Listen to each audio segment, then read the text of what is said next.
Halo semuanya, selamat datang di video pembelajaran ekonomi.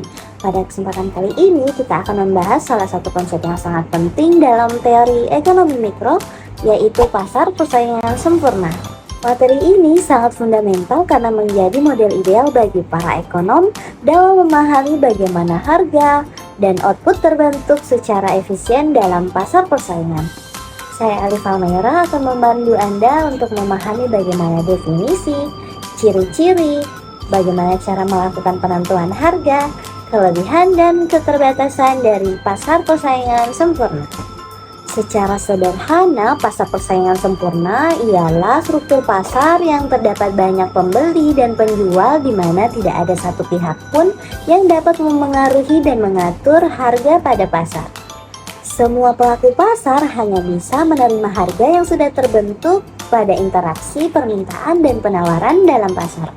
Menurut para ekonom, pasar persaingan sempurna menggambarkan situasi di mana seluruh pelaku pasar tidak memiliki kemampuan untuk mengubah dan memengaruhi harga, sehingga mereka berperilaku sebagai price taker. Harga sepenuhnya dipengaruhi oleh mekanisme pasar, bukan oleh produsen tertentu. Adapun ciri-ciri pasar persaingan sempurna, yang pertama adalah jumlah penjual dan pembeli sangat banyak sehingga tidak ada kekuatan yang dominan. Yang kedua, produk bersifat homogen, artinya tidak ada perbedaan antara barang yang dijual oleh perusahaan yang satu dengan perusahaan lainnya. Yang ketiga, informasi sempurna. Baik produsen dan konsumen mengetahui informasi pasar dan harga secara lengkap. Keempat, kebebasan keluar masuk pasar. Artinya tidak ada hambatan bagi perusahaan baru yang ingin masuk apabila ia melihat sebuah keuntungan. Lalu ciri-ciri yang terakhir yaitu tidak ada keterlibatan pemerintah dalam penentuan harga pada pasar persaingan sempurna. Selanjutnya adalah mekanisme penentuan harga pada pasar persaingan sempurna.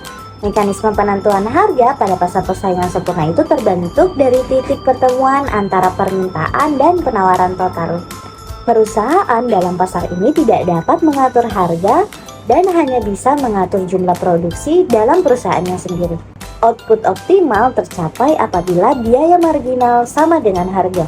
Dalam jangka pendek, perusahaan dapat memperoleh laba ekonomi, laba normal, atau bahkan rugi. Namun dalam jangka panjang, karena kebebasan masuk pasar, maka keuntungan ekonomi akan hilang.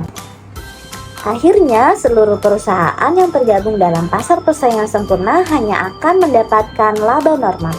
Lalu materi selanjutnya, adapun keunggulan dari pasar persaingan sempurna menawarkan efisiensi alokatif dan produktif yang tinggi.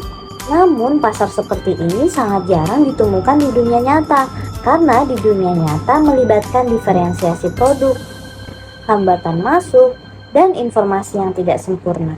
Kesimpulan dari pembahasan kita kali ini yaitu pasar persaingan sempurna merupakan model pasar yang ideal karena melibatkan banyak pelaku ekonomi dalam penerimaan harga, informasi yang tersedia sempurna, produk bersifat homogen, dan tidak ada batasan untuk keluar dan masuk dalam pasar. Namun penting untuk kita pahami bagaimana efisiensi harga dan produksi dapat tercapai. Terima kasih telah mengikuti video pembelajaran ini. Semoga penjelasan terkait pasar persaingan sempurna dapat membantu Anda memahami teori dasar pada ekonomi mikro. Jangan lupa belajar untuk struktur pasar lainnya ya. Sampai jumpa di video berikutnya.